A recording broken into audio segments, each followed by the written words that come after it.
మీరు సంఘంలో ఉన్నారు, పాపం చేయొద్దు అని చెప్పి నువ్వు అనుకుంటూ తాగే దోస్తులతో స్నేహితులతో ఉంటే ఖచ్చితంగా తాగుతావు. మళ్ళీ అది మానేసి ప్రార్థన గ్రూప్కి రండి, సంఘానికి రండి, వర్షిప్ నైట్కి రండి. ఎట్లా లేకపోతే ఇంకేదైనా హాబీ ఇంకేదైనా, కానీ అది మాని ఇది చెయ్యాలి. అందుకే ఏం చేస్తున్నాం, అది మాని దేవుణ్ణి వెతకడం మొదలు పెట్టాలి. 2 దినవృత్తాంతాలు 7వ అధ్యాయం 14వ వచనం చూసినట్టయితే, మనం ఇంతకుముందు చూసాము. కొన్ని విషయాలు మరొకసారి త్వరగా చూసుకుందాం. ఏమంటున్నాడు?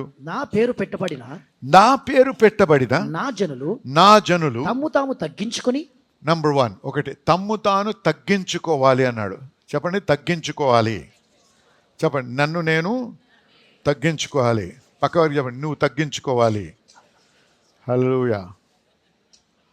విన్నారా? ఓకే.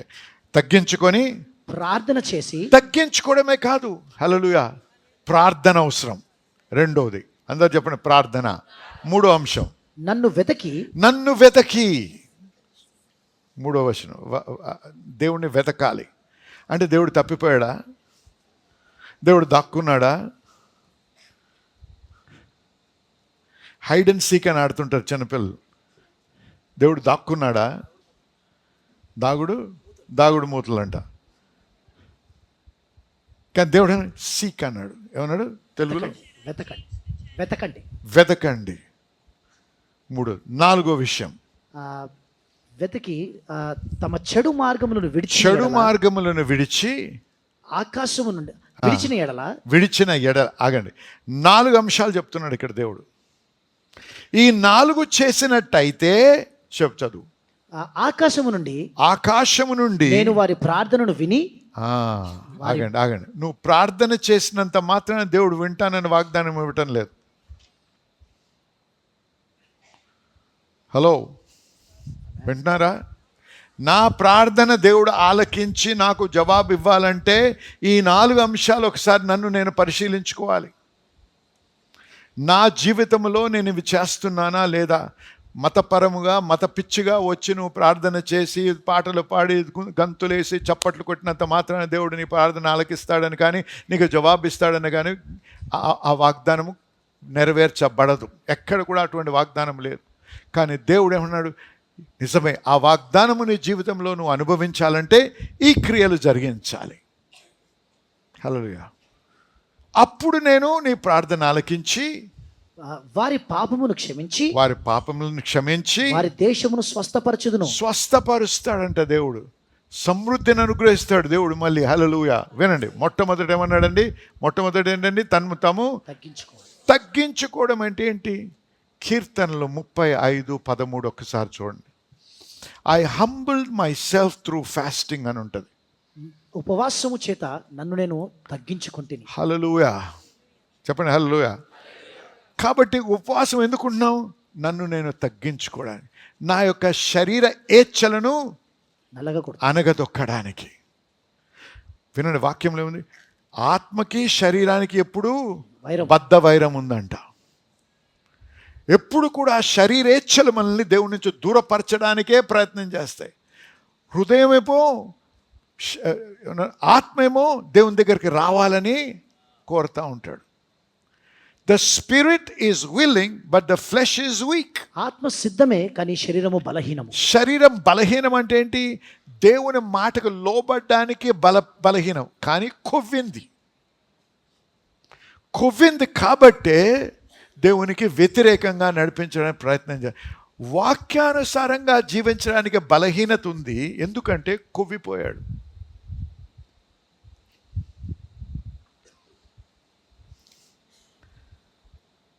లావుగా ఉన్న వ్యక్తులు ఉంటారు. ఎవరిని విమర్శించారు? ఒక ఉదాహరణ చెప్తాను. లావుగా ఉన్నంత మాత్రాన బలంగా ఉన్నాడని గ్యారంటీ ఉందా? లేదు. లావుగా ఉన్నా బలము లేకుండా ఉండొచ్చు. ఆ బలహీనత గురించే మాట్లాడుతున్నావు. నువ్వు లావుగా ఉండి ఎందుకు లావయ్యావు? కొవ్వెక్కువైంది నీకు. ఎవరిని విమర్శించారు? ఉన్న సహజం మాట్లాడుతున్నావు. అవునా కదా? నేను చెప్పే సత్యం అయితే ఆమెను చెప్పండి. కొవ్వు ఎక్కువైంది కాబట్టే లావుగా ఉన్నావు. ఇక్కడ శరీరేచ్ఛల కొవ్వు ఎక్కువైంది. అందుకే దేవునికి దూరస్తులుగా, దేవునికి విరుద్ధంగా నడుస్తున్నాం మనం. గర్వము, కొవ్వు ఏం చేస్తుంది? గర్వాన్ని సృష్టిస్తుంది. నాకే అన్నీ తెలుసు, నీకేం తెలుసు అనేటువంటి గర్వం. అందుకే దేవుడు గర్వమును, గాడ్ హేట్స్ ద ప్రైడ్. గర్విష్ఠులను దేవుడు దూరపరుస్తాడు. విరిగి నలిగిన హృదయం కలిగిన వారి యొక్క ప్రార్థన ఆలకించే దేవుడు. కాబట్టి నాకు తెలియకుండానే కొవ్వెక్కుతూ ఉంటుంది.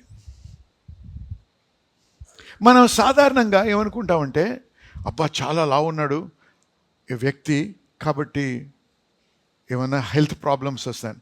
ఇది బయటకు కనపడే కొవ్వు. కానీ ఇంకొక కొవ్వు ఉంది, మనకు కనపడదు. ఏంటో తెలుసా? అది విసరల్ ఫ్యాట్ అంటారు దాన్ని. Visceral fat. విసరల్ ఫ్యాట్ అనేది ఏంటంటే, ఆ కొవ్వు మన ఆర్గన్స్ మీద ఫామ్ అవుతాయి, అవయవాల మీద, కిడ్నీస్ మీద, మరి అటువంటి అవయవాల మీద తయారవుతాయి.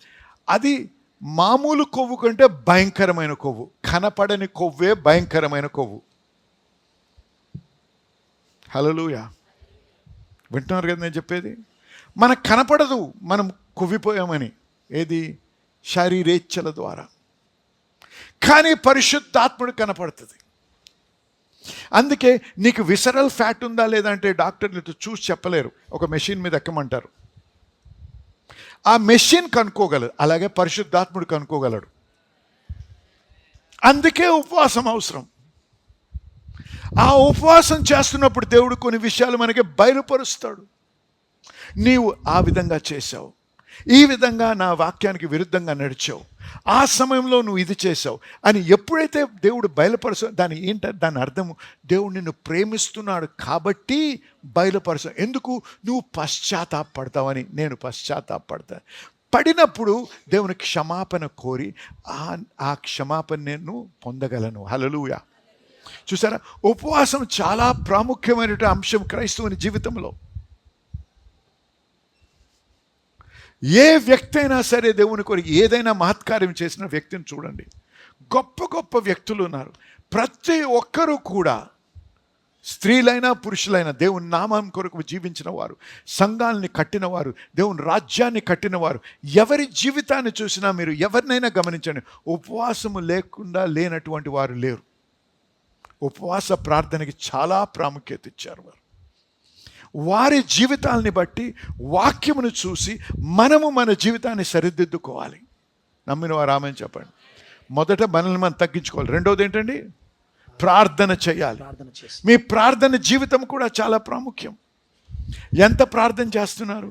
ఏ రకమైన ప్రార్థన చేస్తున్నారు? స్వార్థపరమైన ప్రార్థనలా? నీ కోరికలే చెప్తున్నావా? నీ బాధలే వ్యక్తపరుస్తావా? లేకపోతే నీ ఆత్మీయ పురుషుడు బలపడేటట్టు భాషలలో ఎక్కువగా ప్రార్థన చేస్తున్నావా? భాషలతో ప్రార్థన చేయటం ద్వారా మన అంతరంగ పురుషుడిని మనం బలపరుచుకుంటాం. అప్పుడేమవుద్ది? మన ఆత్మ బలపడి, మన శరీర ఏచ్ఛలు తొక్కబడి, మనం ఇప్పుడు దేవునికి అనుకూలముగా, దేవుని వాక్యానుసారంగా జీవించడానికి కావలసిన బలము, స్తోమత దేవుడు మనకు అనుగ్రహిస్తాడు. ఎలాగా? మనం ఎక్కువగా భాషల్లో ప్రార్థన చేయటం ద్వారా. అర్థమైన వారు ఆమెను చెప్పండి ఒకసారి. చాలా ప్రాముఖ్య విషయాలు చెప్తున్నాను మీకు, జాగ్రత్తగా వినండి. మళ్ళీ వినండి వాక్యం. ప్రార్థనకే ప్రాముఖ్యత ఇవ్వాలి. 10 నిమిషాలు, అరగంట సరిపోదు. మినిమం 1 గంట సేపు. ఏంటి? మన అవసరాలు చెప్పడం కాదు, మన బాధల గురించి కాదు, భాషలతో మాట్లాడడం. చెప్తాను వినండి. ఎప్పుడైతే మన అంతరంగ పురుషుడు బలపడతాడో, మనము దేవుని స్వరం వినడానికి ఇంకా అనుకూల పరిస్థితిలోకి వస్తాం. దేవుని స్వరము విని దేవుని నడిపింపుకి మనము ఇంకా అనుకూలముగా మనం ఏర్పరచబడతాం. మనం ఆ పొజిషన్ మారుతుంది. దానివలన మనము ఎదుర్కొనే సమస్యలు దేవుని జ్ఞానము ద్వారా, దేవుడి బలము ద్వారా, ఆ ధైర్యం ద్వారా ఓడించగలం. మనం మొరపెట్టడమే కాదు, మనం ఎందుకు పరిశుద్ధాత్మలో ప్రార్థన చేసినప్పుడు దేవుని వాక్య ప్రకారంగా, రోమీలకు రాసిన పత్రిక 8:28 ప్రకారంగా, ఆ దేవుని చిత్త ప్రకారంగా ప్రార్థన చేస్తామంట. Pray according to the will of God. ఎవరి చిత్తానుసారంగా. దేవుని చిత్తానుసారంగా ప్రార్థన. అందుకే భాషలతో ప్రార్థన చేయడాన్ని సాతాను ఎంతగానో ఎదిరిస్తాడు. అందరికి కాదు ఇది అంటాడు. భాషల వరం అందరికి కాదు, భాషలతో ప్రార్థన చేయడం అందరిది. హల్లెలూయా. దీనికి దానికి చాలా తేడా ఉంది. భాషలతో ప్రార్థన చేయడానికి దేవుని పరిశుద్ధాత్మతో నింపినప్పుడు మనకు ఒక పరిశుద్ధాత్మ భాషను మనకు దేవుడు ఇస్తాడు. ఎందుకు? అది ప్రేయర్ లాంగ్వేజ్ అంటాం మనం, ప్రార్థన భాష. ఆ ప్రార్థన చేయటం ద్వారా మనల్ని మనము బహుగా బలపరుచుకుంటాం. నువ్వు ఏ దేవుని భక్తుని అన్న దేవుని యందు బలముగా జీవిస్తూ జయకరమైన జీవితం జీవించిన ఏ వ్యక్తి గురించి నువ్వు ఆలోచించినా వారు ప్రార్థన పరులై ఉంటారు. ప్రార్థన అవసరం. మొదట తన్ను తాను తగ్గించుకోవాలి, ఉపవాసం, ప్రార్థన. అందుకే 21 దినాల ఉపవాస ప్రార్థన. ఇంకా 5 రోజులు ఉంది. రేపటి నుంచి అయితే 4 రోజులు ఉంది. ఖచ్చితంగా రండి, ఎవ్వరు కూడా తప్పిపోకండి. దేవుడు మనల్ని దీవించనే ఉన్నాడు. మనకి బహు గొప్ప బాల్ పెరజం అనుభవంలోకి నడిపిస్తాడు దేవుడు మనల్ని. హల్లెలూయా. ఆమేన్. కానీ మనము చేయాల్సిన పాత్ర మనము వహించాలి, మనము చేయాల్సిన క్రియలు మనము చేయాలి. మనల్ని మనం తగ్గించుకోవాలి, ప్రార్థన చేయాలి. మూడవది ఆయన్ని వెతకమంటాడు. దేవుణ్ణి వెతుకుట అంటే దేవుణ్ణి తెలుసుకోవాలని. దేవుణ్ణి తెలుసుకోవాలంటే ఎలా తెలుసుకోగలం? 2-3 విధాలుగా. ఒకటి, ఇప్పుడు నేను ప్రసంగం చేస్తాను, వాక్యం చెప్తున్నాను, బోధిస్తున్నాను మీకు. దానివలన మీరు కొన్ని విషయాలు తెలుసుకుంటున్నారు. అది చాలా ప్రాముఖ్యమైన విషయం. కానీ అది సరిపోదు. మనంతటా మనము కూడా దేవుని వాక్యం చదవడం నేర్చుకోవాలి. ఎంతమంది మీలో మార్కు సువార్తను పూర్తి చేశారండి? హల్లెలూయా. ఇప్పుడు కొత్త అసైన్మెంట్ ఇస్తున్నా. రేపటి నుంచి 4 రోజులు ఉంది. రోమీలకు రాసిన పత్రిక 16 అధ్యాయాలు ఉన్నాయి. 4 అధ్యాయాల రోజుకి. ఎందుకు చదవమంటున్నానంటే ఇది చదవమంటున్నాను, కానీ స్టడీ చేయమంటం లేదు, పఠించబడలేదు, లోతుగా వెళ్ళమంటం లేదు, చదవమని. ఎందుకంటే చదువుట ద్వారా ఒక వ్యక్తిని తెలుసు, ఆయన యొక్క గుణశీలత, ఆయన ఏ విధంగా మనుషులతో ప్రవర్తిస్తాడు, ఆయన ఉద్దేశం ఏంటి, ఆయన దేని ప్రేమిస్తాడు, దేన్ని ద్వేషిస్తాడు, దేవుని ఏ విధంగా ప్రార్థనలు ఆలకిస్తాడు, ఆయన గురించి తెలుసుకోవాలంటే నేను అన్వేషించాలి, దేవుణ్ణి తెలుసుకోవాలి. ఎందుకు? అందుకే సీక్ అన్నాడు. ఆ సీకింగ్ చేయడానికే, ఆయన తెలుసుకోవడానికే తన వాక్యాన్ని దేవుడు మనకిచ్చాడు. ఈ వాక్యం మనము సరిగ్గా ఒక క్రమ పద్ధతిలో చదువుతూ, ఏదో మతపరముగా బైబిల్ చదివేసేయాలి, సంవత్సరానికి పూర్తి చేయాలి అన్నమే కాదు. చదువుతున్నప్పుడు ఒక ఉద్దేశంతో చదవాలి, తెలుసుకోవాలి, నేను దేవుణ్ణి తెలుసుకోవాలి అని జాగ్రత్తగా చదవడం నేర్చుకోవాలి. చదువుతున్నప్పుడు దేవుడు నీకు బయలుపరుస్తూ ఉంటాడు ఆయన వ్యక్తిత్వాన్ని. హల్లెలూయా. వ్యక్తిత్వాన్ని ఎప్పుడైతే నేను దేవుని అంటే ఒక వ్యక్తిని తెలుసుకోవాలంటే ఏంటి? ఆ వ్యక్తిత్వాన్ని తెలుసుకోవడం అన్నమాట.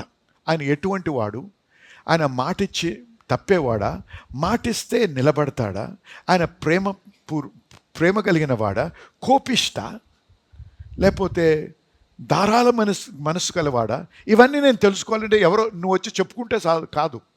నేను మంచివాడిని అంటే నువ్వు నమ్ముతావా? నమ్మవు. కానీ అనుభవిస్తే ఆయన గురించి నువ్వు ఏదైనా పుస్తకంలో వేరే వాళ్ళు రాసింది, ఆయన ఎటువంటి వాడు, అది చదివినా ఆయన గురించి మీరు తెలుసుకుంటారు. అవునా కాదా? అలాగే దేవుడు పరిశుద్ధాత్మ ద్వారా అనేకుల ద్వారా లిఖించాడు ఆ పుస్తకాన్ని మన కొరకు. ఎందుకు? ఆయన గోజాడడానికి, ఆయన తెలుసుకోవడానికి. సీక్ అన్నాడు. కాబట్టి వినండి, 4వ విషయంకి వెళ్ళి మళ్ళీ 3వ దానికి వద్దాం. 4వది ఏంటి? Turn away from your wicked ways. చెడు మార్గముల నుంచి విడిచిన ఎడల. చాలా మట్టుకు మనం ఏం చేస్తామంటే అనేక సార్లు ఈ వచనాన్ని తీసుకొని, ఏది 2 దినవృత్తాంతాలు 7:14, ఎప్పుడు పాపము గురించే మాట్లాడతాం. ఆగండి, నిజమే, అది పాపాన్ని మనం, పాపం నుంచి మనము ఏం చేయాలి? టర్న్ అవే, విడిచిపెట్టాలి. టర్న్ అవే అంటే ఏమన్నాడు? వెనుతిరగమన్నాడు. ఆగండి, ఇప్పుడు వెనుతిరగడం, నేను చేయను, నేను చదవను, నేను అక్కడికి వెళ్ళను అంటే సరిపోదు. ఎందుకంటే మళ్ళీ శోధన రాగానే వెళ్ళిపోతావు.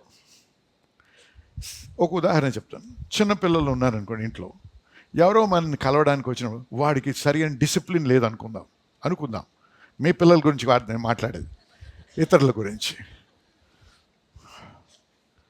పక్కన అడగండి, మీ పిల్లల గురించి అని అడగండి. సరే, అయితే ఈ చిన్నపిల్లను వాడికి డిసిప్లిన్ లేదు. నన్ను విజిటర్స్ వచ్చారు, మాట్లాడుతాను, సోఫా మీద కూర్చున్నాం, వాడు ఆ సోఫా నుంచి ఆ సోఫా దుంకుతున్నాడు, ఇక్కడ నుంచి చైర్ తీసి అక్కడ నూకుతున్నాడు. నవ్వుతున్నారు, మీ ఇళ్ళల్లో జరుగుతుందో ఏమో మరి నాకు తెలియదు. ఆడే రిమోట్ వాడి చేతిలోనే ఉంటుంది. ఏసీ ఆపుతుంటాడు ఆన్ చేస్తుంటాడు, టీవీ ఆన్ చేస్తాడు, టీవీ తిప్పేస్తాడు, అది చేస్తాడు. చెయ్యొద్దు బాబు అంటే వినడు. ఆడికి తెలుసు తప్పని, చెయ్యొద్దు అని నువ్వు చెప్పినా చేస్తూ ఉంటాడు. అదే నీకు భరించలేక ఏం చేస్తావు, ఇదిగో ఈ ఫోన్ తీసుకో అంటావు, ఆ గేమ్స్ ఆడు అంటావు. ఏం చేస్తాడు, అవన్నీ మానేసి turn away from something, turn towards something. ఏం చేస్తాడు, అటెన్షన్ని తిప్పామన్నమాట. మన వైఖరిని తిప్పాలి. పాపమును మానడమే కాదు, పాపం చేస్తానా పడిపోతానా ఖచ్చితంగా పడతావు. అందుకే ఒక ఎడిక్షన్ నుంచి బయటకు వచ్చినప్పుడు, తాగుడు అనుకుందాం, ఎడిక్షన్ నుంచి బయటకు రాగానే ఏం చేయాలి, ఆ ఉద్దేశం వెంటనే వేరే రకమైనటువంటి స్నేహితులతో కలవాలి. ఆ గ్రూప్ ఎటువంటిదంటే ఆ మాటలు మాట్లాడవు, దాని గురించి ఆలోచించవు, ఆ దృక్పథమే లేదు. వారు ఏదో మంచి, లెట్స్ సే ఫర్ ఎగ్జాంపుల్, వారు మంచి గాల్ఫ్ క్లబ్ అనుకుందాం. ఏం చేస్తారు, ప్రతి సమయం గాల్ఫ్ ఆడదామని తీసుకెళ్తారు. వాళ్ళ తలంపు అంతా వేరుంటుంది. అర్థమైన వారు ఆమె చెప్పండి. మీరు సంఘంలో ఉన్నారు, పాపం చేయొద్దు అని చెప్పి నువ్వు అనుకుంటూ తాగే స్నేహితులతో ఉంటే ఖచ్చితంగా తాగుతావు. మళ్ళీ అది మానేసి ప్రార్థన గ్రూప్కి రండి, సంఘానికి రండి, వర్షిప్ నైట్కి రండి. ఇట్లా లేకపోతే ఇంకేదైనా హాబీ, కానీ అది మాని ఇది చెయ్యాలి. అందుకే ఏం చేస్తున్నాం, అది మాని దేవుణ్ణి వెతకడం మొదలు పెట్టాలి. హల్లెలూయా. ఇప్పుడు ఏమవుతుంది, మన వైఖరి మారిపోతుంది, మన హృదయం మారిపోతుంది, మన తలంపులు మారుతున్నాయి, మన చేష్టలు మారుతున్నాయి, మన మార్గాలు మారుతున్నాయి. అందుకు దేవుడు ఆకర్షించబడతాడు. దేవుని సన్నిధి ఆకర్షించబడాలంటే మనలో మార్పు కావాలి. ముందు దేవునిలో మార్పు కాదు, నేను ఉపవాసం ఉండే దేవుని మార్చడానికి కాదు, నన్ను నేను మార్చుకోవడానికి. ఎందుకంటే నా యొక్క శరీరేచ్ఛలు కొవ్వెక్కున్నాయి. కొవ్వు కరగాలంటే ఉపవాసం ఉండాలి. నేను మాట్లాడేది అంతరంగ పురుషుడిలో ఆ శరీర ఏచ్ఛలు ఏవైతే ఉన్నాయో వాటిని అనగదొక్కడానికి, వాటిని భూమట్టము చేసి పాతి పెట్టడానికి. హల్లెలూయా. మన శక్తి ద్వారా అవ్వదు. ఎప్పుడైతే ఆ మనస్తత్వం మనతో ఉండి దేవుని దగ్గరికి వచ్చి గోజాడతామో దేవుడు మన బలపరుస్తాడు. ఇప్పుడు మీ ప్రార్థన ఆలకిస్తాను, మీ పాపలను క్షమిస్తాను, నేను మిమ్మల్ని దీవిస్తాను అంటున్నాడు. హల్లెలూయా. దేవునికి మహిమ కలుగును గాక. ఆమేన్. వినండి. ఇంతవరకు విన్నటువంటి వాక్యంని బట్టి మీరు ఎంతగానో దీవించి ఆశీర్వదించబడ్డారని నమ్ముతున్నా. మరి మన దేవుని యొక్క వాక్యం చూసినట్లయితే దేవునికి అసాధ్యమేది ఏదీ లేదు. మనము అనేక కష్టాలు, లేకపోతే అనారోగ్యాలు, లేకపోతే అనేక అవకతవకలు ఎదుర్కొంటా ఉంటాం. మన దేవుడు అద్భుతాలు చేసే దేవుడు కాబట్టి మీ కొరకు, మీ స్వస్థత కొరకు, మీ యొక్క ఇబ్బంది నుంచి విడుదల కోసం ప్రార్థించాలని ఆశిస్తున్నా. దయచేసి నాతో ఏకీభవించేటప్పుడు మీ చేయి ఒకటి కివి మీద పెట్టండి, ఒక చేయి మీకు ఎక్కడ బాధ ఉందో అక్కడ పెట్టండి. లేకపోతే కోర్టు కేసు అయితే ఆ పేపర్ తంటి ఆ పేపర్ మీరు చేయబెట్టండి. లేకపోతే ఇంకేదైనా అంశం అయితే దాని విషయంలో మీరు చేయించండి. ఇదంతా ఏంటంటే మనం విశ్వాసాన్ని విడుదల చేసే పద్ధతి.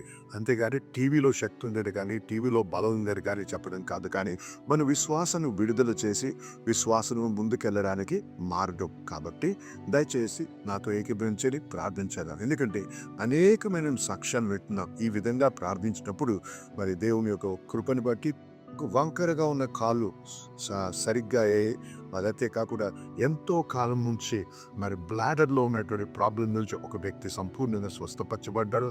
క్యాన్సర్ నుంచి, ఎయిడ్స్ నుంచి, రకరకాల వంటి రుగ్మతల నుంచి విడుదల పొందిన వారు సాక్ష్యాలు మేము వింటా ఉన్నాం. కాబట్టి ఈరోజు ఇది మీ తరుణం, ఇది మీ సమయం, మీరు స్వస్థపరచబడే సమయం. కాబట్టి దయచేసి నాతో ఏకీభవించే పరిశుద్ధ దేవుడు మీకు పొందాచరిస్తున్నా. ఈ బిడ్డలో ఒక విశ్వాసం బట్టి వారు ప్రార్థిస్తుండగా వారితో నేను ఏకీభవిస్తున్నా. మరి ఈ సమయంలో వారుకునే ఇబ్బందుల నుంచి వారు విడుదల అనుగ్రహించండి. ప్రతి విధమైనటువంటి రుగ్మత నుంచి, ప్రతి విధమైన ఆరోగ్యం నుంచి, ప్రతి విధమైనటువంటి సాతాను బంధకం నుంచి వారికి విడుదల కలుగును గాక యేసు నామములో. ప్రభువా, చర్మ వ్యాధి, కిడ్నీ ప్రాబ్లం అవ్వచ్చు, లేకపోతే హార్ట్ ప్రాబ్లం అవ్వచ్చు, లేకపోతే ఏదైనా సరే యేసు నామంలో దాన్ని గద్దిస్తున్నాం ప్రభా. నాయన అది వర్టిగ్ అవ్వచ్చు, లేకపోతే మరి కాన్స్టెంట్ తలనొప్పులు అవ్వచ్చు, ఏదైతే నేను ప్రభా మీరు స్వస్థపరిచే యెహోవా ప్రభా, మీరు మాకు స్వస్థత అనుగ్రహించే యెహోవా రాఫా నాయన. కాబట్టి మీ పేరిట మీ నామంలో ప్రార్థిస్తున్నాను నాయన. మీ నామంలో ఈ యొక్క పరిస్థితుల్ని, ఈ యొక్క అడ్డంకుల్ని, ఈ యొక్క అనారోగ్యాన్ని యేసు నామంలో గద్దిస్తున్నాం ప్రభా. మరి ప్రతి వారు ఎవరైతే నాతో ఏకీపిస్తున్నారో వారందరికీ విడుదల పలుకుతున్నాను ప్రభా. వారందరికీ స్వస్థత కలుగును గాక పలుకుతున్నాను ప్రభా. మీ వాక్యానుసారంగా పలుకుతున్నాను. కాబట్టి వారి స్వస్థత నొందారని నమ్ముతున్నాను ప్రభా. మీకు వందనాలు చెల్లిస్తున్నాను. మీకే మహిమ కలుగును గాక. మరి ప్రభా, వీరు సాక్ష్యాలతో రావడానికి, మిమ్మల్ని గణపరచడానికి సహాయం చేయమని యేసు నామములో ప్రార్థించి వేడుకుంటున్నాము తండ్రి. ఆమేన్. దయచేసి వినండి. ప్రార్థించాం, నమ్మండి. ప్రార్థించినప్పుడు మీరు పొంది ఉన్నారని నమ్ముడి అన్నారు ప్రభు. నమ్మండి, దేవుని స్తుతించండి. ఆ నొప్పులు ఇంకా ఉండొచ్చు, కానీ అవి ఖచ్చితంగా మీరు మార్పు చూస్తారు. ఖచ్చితంగా స్వస్థతను అనుభవిస్తారు. కాబట్టి దయచేసి ఏకీభవించి మరి దేవుని స్తుతిస్తూ ముందు కొనసాగుదాం. మీరు స్వస్థపరిచి ఆ స్వస్థత పొందిన తర్వాత, ఆ విడుదల పొందిన తర్వాత, ఆ యొక్క ఉద్యోగం పొందిన తర్వాత, ఆ యొక్క సమస్యకు పరిష్కారం పొందిన తర్వాత దయచేసి మాతో మీ యొక్క సాక్ష్యం పంచుకోండి. మీతో కలిసి మేము సంతోషించాలని, దేవుని కనపరచాలని ఆశిస్తున్నాం. దేవుని మేము బహుగా దీవించుగాక. ఆమేన్.